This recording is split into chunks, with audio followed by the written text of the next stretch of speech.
আমরা যেই মাসে উপনীত হয়েছি, আরবিতে এটাকে রজব মাস বলা হয়। আজকে রজব মাসের 3 তারিখ।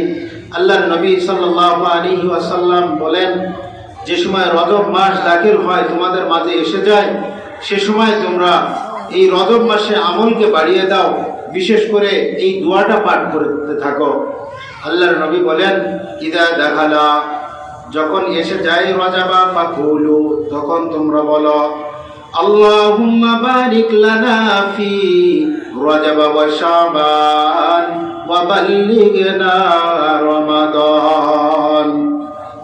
আল্লাহুম্মা বারিক লানা, আয় আল্লাহ আপনি আমাদেরকে বরকত দান করেন, ফি রজব, রজব মাসে আপনি বরকত দান করেন, এবং ওয়া শাবান, শাবান মাসে আপনি বরকত দান করেন।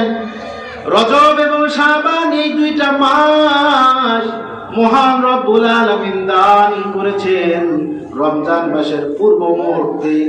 রমজান মাস এমন একটা দামি মাস, যে রমজান মাস সম্পূর্ণ 30টা রোজার বৈশিষ্ট্য আল্লাহ তাআলা একমাত্র উম্মতি মুহাম্মাদীকে দান করেছেন। অন্য কোন উম্মতের মাঝে আল্লাহ তাআলা এই বৈশিষ্ট্যটা দেয় নাই। রমজান মাসের ভিতরে এমন একটা রাত্রি আল্লাহ তাআলা রেখে দিয়েছেন, যেই রাতে যদি কোনো ব্যক্তি ইবাদত করে, মহান রব বিবরণ দিয়েছেন, এই রাতে ইবাদত করলে 1000 মাস আল্লাহ তাআলার রাস্তায় ইবাদত বندگی করলে যেই পরিমাণ সওয়াব হয়, এর থেকে অধিক পরিমাণে সওয়াব বান্দার আমলনামায় আল্লাহ দান করেন। সুবহানাল্লাহ।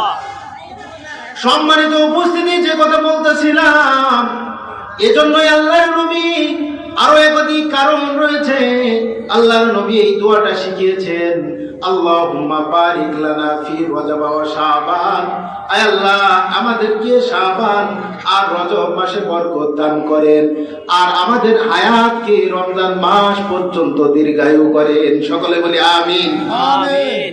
সকলে দোয়াটা আমার সাথে একটু পড়ি, তাহলে মাসের আমল হয়ে যাবে কমসে কম আজকে ইনশাআল্লাহ। আল্লাহুম্মা বারিক লানা ফি রজব ওয়া শাবান ওয়া বাল্লিগনা রমাদান।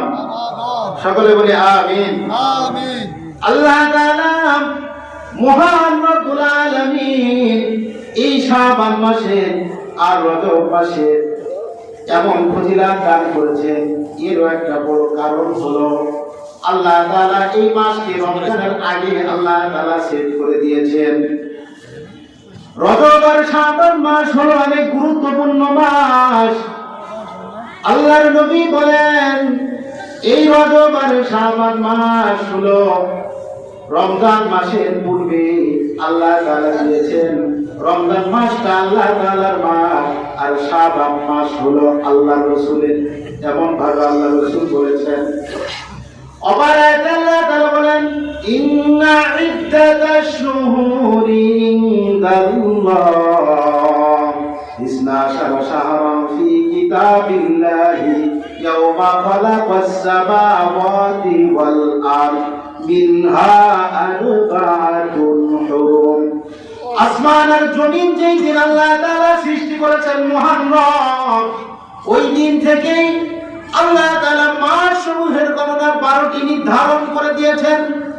এই 12টি মাসের ভিতরে মহান রব 4টা মাসকে বড় মহামান্বিত সম্মানিত আল্লাহ তাআলা করেছেন। এর ভিতরে একটা হলো রজব মাস, আর বাকি 3টা মাস হলো আপনার একটা মুহররম, আরেকটা হলো জিলহজ, জিলকদ। এই 3টা মাস হলো লাগাতার, আর রজব মাসটা হলো ভিন্ন। যাই হোক, যে কথা বলতেছিলাম, রজব মাসের এই আমল আল্লাহর নবী বলে দিয়েছেন, বেশি বেশি করে রজব মাস যে সময় আসবে দোয়াটা পাঠ করা। আল্লাহ তাআলা আমাদের সকলকে আমল করার তৌফিক দান করেন। সকলে বলি আমিন।